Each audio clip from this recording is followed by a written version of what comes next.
আগামী 10 মিনিট আমি অতনু আপনার সঙ্গে uninterrupted, no break, no commercial, একটানা 10 মিনিট চার্জশিটের সঙ্গে আপনি। কলেজ জানাচ্ছে ছাত্র আসেনি, আর সেই ছাত্রের বন্ধুরা বলছে কলেজেই ছিল তাদের বন্ধু। ক্যাম্পাসে সাইকেল স্ট্যান্ডে তখনও দাঁড়িয়ে সৌভিকের রিজার্ভ ব্যাগ, অথচ ছাত্রটির দেহ মিলল কলেজ থেকে 3.5 কিলোমিটার দূরে রেল লাইনে। ছিন্ন ভিন্ন দেহ, কলেজের আই কার্ড মিলেছে কিন্তু ছাত্রের ব্যাগ পাওয়া যাচ্ছে না। আজকের চার্জশিটে দেখুন একটি ছাত্রের মৃত্যু এবং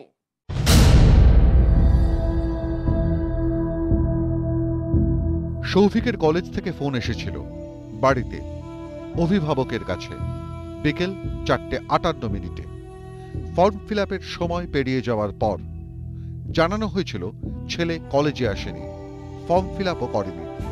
সাপ্লিমেন্টারি পরীক্ষার ফর্ম ফিল আপের সেদিনই ছিল লাস্ট ডেট। স্বাভাবিক কারণেই মা ফোন করেছিলেন ছেলেকে। তখন বিকেল 5:11 ছেলে জানিয়েছিল সে বাড়ি ফিরছে, ফর্ম ফিল আপও করেছে।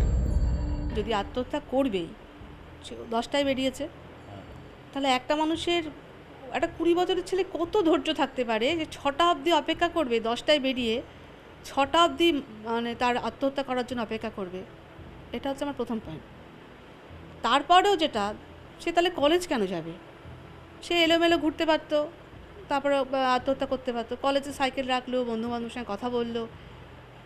তারপর একদম যখন ডিসেম্বরের সন্ধে অন্ধকার 6টা, তখন 3.5 কিলোমিটার দূরে গিয়ে আমি মরবো, আমি কেন কষ্ট করব?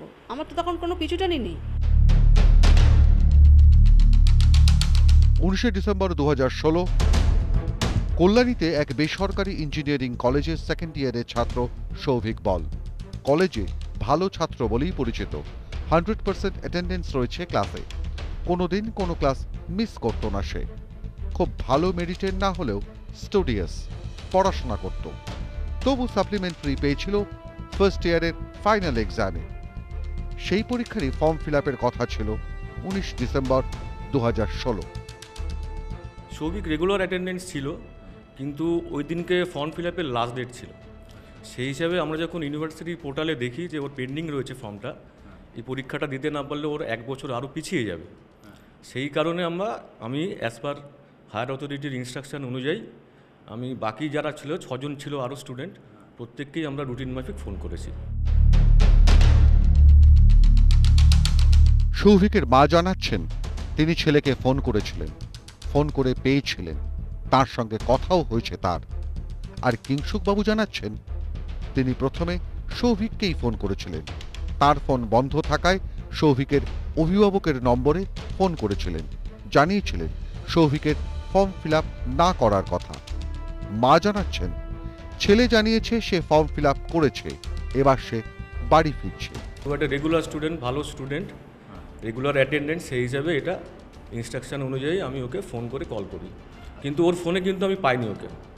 প্রথম ওকেই আমি ফোন করেছিলাম, কিন্তু ওর ফোনে আমি পাইনি। তারপরে ওর মাকে নয়, আমাদের যে ডেটাবেস আছে গার্ডিয়ানের ফোন নাম্বারে ফোন করেছিলাম, তখন ওর মার সঙ্গে আমার কথা হয়েছে। কলেজ থেকে আমি লাস্ট ফোনটা পাই। কোনো বেসরকারি কলেজ, কোন স্টুডেন্ট গেল কি না গেল, তাদের তো মাথা ব্যথা হওয়ার কথা না। তাও দিনের শেষে 4:58 ওনারা কেন ফোনটা করলেন? যখন মানে সেটা কি আপনার ছেলেকে স্পট করবার জন্য যে কোথায় আছে কি করছে? আমার তো সেটাই মনে হচ্ছে। এমনও হতে পারে হয়তো ছেলে বেরিয়ে এসেছিল কলেজ থেকে, আমার কথা শুনে আবার কলেজে গেল, সেই মুহূর্তে কিছু করতে পারে। আরও একটা ভুল তথ্য যা কিংসুকবাবু বলছেন, যা সন্দেহ বাড়াচ্ছে। মন দিয়ে শুনুন আর যুক্তি দিয়ে বিচার করুন, বুঝতে পারবেন। 6টা পেপার ধরুন পরীক্ষা হয়, 6টা পেপারের মধ্যে একটা পেপার ওর ফেল ছিল, ম্যাথমেটিক্স ওর ফেল ছিল ফার্স্ট সেমিস্টারে। ওইটা ও এই বছর থার্ড সেমিস্টার দিত। থার্ড সেমিস্টার দেওয়ার সময় ওকে ওই ফার্স্ট সেমিস্টারের ব্যাকলগ পেপারটা ক্লিয়ার করতে হবে। অথচ সৌভিকের অঙ্কের শিক্ষক জানাচ্ছেন অঙ্ক নয়, অঙ্কে ভালোই ছিল সৌভিক। সৌভিকের সাপ্লিমেন্টারি ছিল মেকানিক্যালে। না, ম্যাথসে তো কখনো ফেল টেল করেনি। হয়তো খুব ভালো স্টুডেন্ট ছিল না, কিন্তু খুব খারাপও ছিল না। ওই সাপ্লিমেন্টারি একটা না, সাপ্লি ওর ম্যাথমেটিক্সে ছিল না, সাপ্লি বোধহয় ওর ছিল মেকানিক্সে, আই থিঙ্ক সো। মেকানিক্সে ছিল বোধহয় সাপ্লি ওর, ম্যাথমেটিক্সে সাপ্লি ছিল না। সুতরাং তা নিয়ে ডিপ্রেশনে থাকবার কথা নয়। সৌভিক বলের। 19শে ডিসেম্বর দুর্ঘটনাটা ঘটেছে, তখনও সেখানে হাজির ছিল চার্চশিট। ফের এপ্রিল 2017-তে তদন্তে গেছে চার্চশিট। এতদিনেও কিংসুকবাবু জেনে উঠতে পারলেন না তার কলেজের ছাত্রের সাপ্লিমেন্টারি ঠিক কোন সাবজেক্টে ছিল। একজন নয়, 19 তারিখ শুধু সৌভিক নয়, আরও 6 জন ছাত্রছাত্রীকে ফোন করেছিলেন কিংসুকবাবু। তাদের ক্ষেত্রেও কি একই ভুল করেছিলেন তিনি? অ্যাকাউন্টস অফিসার কিংসুক মুখার্জি, তার বক্তব্যে কন্ট্রাডিকশন রয়েছে, পরস্পর বিরোধিতা আছে। কোনটা ঠিক কোনটা ভুল তা বিচারের দায়িত্ব পুলিশের, কিন্তু কল্যাণীর বেসরকারি কলেজের দায়িত্ববান একজন আধিকারিক তদন্ত চলাকালীন এত ভুল তথ্য দেবেন কেন? ভুল তথ্য কতটা সচেতনভাবে আর কতটাই বা অজ্ঞাতে?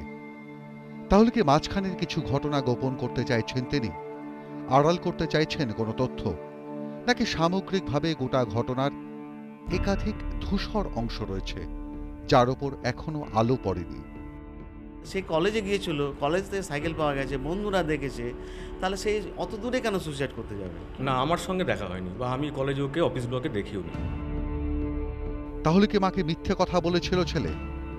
আর মায়ের সঙ্গে কথা হবার মাত্র 45 থেকে 50 মিনিটের মধ্যে মারা যায় সৌভিক বল, কল্যাণীর বেসরকারি ইঞ্জিনিয়ারিং কলেজের 2য় বর্ষের ছাত্র। আরও একটা তথ্য জানিয়েছেন সৌভিকের বাবা। আগের দিনের ঘটনা, সকাল থেকে একটু উদ্বিগ্ন ছিল সৌভিক। তার কাছে কারো আসার কথা ছিল, একটি ছেলের। কলেজের একটি ছেলে এসেছিল আবু তাহের বলে, সেই ছেলেটিকেও কোনোদিন ও দেখেও নি। ও ল্যাটারালতে ভর্তি হয়েছে, জাস্ট পরীক্ষা বসবে, এবং কলেজ থেকে মানে ওদের যে এইচওডি ডিপার্টমেন্টের তথাগত রায়, উনি নাকি ফোন করে ওই ছেলেকে বলে দিয়েছিল যে ওকে সমস্ত কিছু হেল্প করতে। সৌভিকের বাবার দাবি 2 বছর আগের ঘটনাতেই টার্গেট হয়ে যায় তার ছেলে। ছেলেকে বকাবকিও করেছিলেন শিক্ষকরা। তাহলে কি সেই রাগ পুষে রেখেছিলেন মাস্টার মশাইদের কেউ কেউ? পরবর্তীকালে আমাকে কলেজে ডেকেছিল আর কি, কলেজ থেকে ডাকলো, ডাকার পর আমি গেলাম। ওই কিংসুকবাবু বললেন এই একটা ঘটনা ঘটেছে, আপনার ছেলে কিন্তু এইভাবে জড়িয়ে গেছে। তা আমি জিজ্ঞেস করেছিলাম যে ওর সিনিয়র দাদা এরকম বলেছে, সেটা হয়েছে, কিন্তু 5 থেকে 1 ভদ্রলোক, তার আমি নাম জানি না, উনি বললেন যে 4 পয়েন্টে এসে গেছে আপনার ছেলে। যদিও কলেজের ট্রাস্টি জানাচ্ছেন অন্য কথা। তিনি স্বীকার করেছেন ক্যাম্পাসিং নিয়ে কলেজে আন্দোলনের কথা, জানিয়েছেন ট্রাস্টির সঙ্গে আন্দোলনকারীদের কথা মোবাইল বন্দি করছিল সৌভিক। তা নিয়ে কেউ কেউ প্রতিবাদও জানিয়েছিল, এবং ছাত্র সৌভিক কতটা ভালো, কতটা বিনয়ী, কতটা ডিসিপ্লিনড জানিয়েছেন তাও। অত্যন্ত ভালো ছেলে। আমাদের এখানে মানে আমরা তো মাঝে মাঝে বলি যে কিছু স্টুডেন্ট আছে অত্যন্ত বাদর, কিন্তু এই ছেলেটাকে বলবো ততটুকু ভালো ছেলে আর কি। আমার সাথে 2 দিন কলেজ ক্যাম্পাসে ওর কথা হয়েছে। একদিনকে কথা হয়েছে ওই সামনে দাঁড়িয়ে, আরেকদিনকে এদিক দিয়ে আমি সিঁড়ি দিয়ে উঠছি, সেই সময় আমাকে বলছে স্যার আমার চাকরি হবে তো? বললো তোর অ্যাটেন্ডেন্স ঠিক আছে?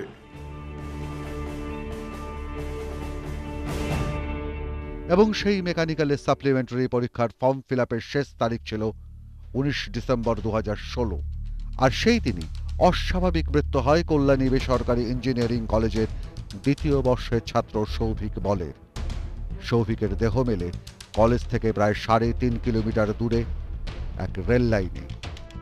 যখন পিএম রিপোর্টটা দেখলাম, তখন দেখলাম যে অ্যান্টিমর্টেম ইন নেচার, অর্থাৎ আগে ধাক্কা তারপরে মৃত্যু। অতএব ওর দেহটার কিন্তু সামনের থেকে সম্পূর্ণ অংশটা একবারে রেল লাইনে ঘষে একবারে শেষ হয়ে গিয়েছিল, এবং সামনের অংশটা ঘষে শেষ হয়ে গিয়েছিল।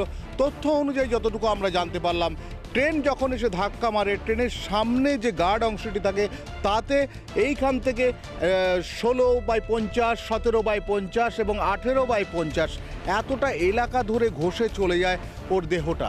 এখনও পর্যন্ত কিন্তু একটি প্যান্টের ছেঁড়া, যেটা সৌভিকের প্যান্টের ছেঁড়া, কিন্তু এখনও পর্যন্ত এখানে পড়ে আছে, যেটি ও পরে সেদিন এসছিল।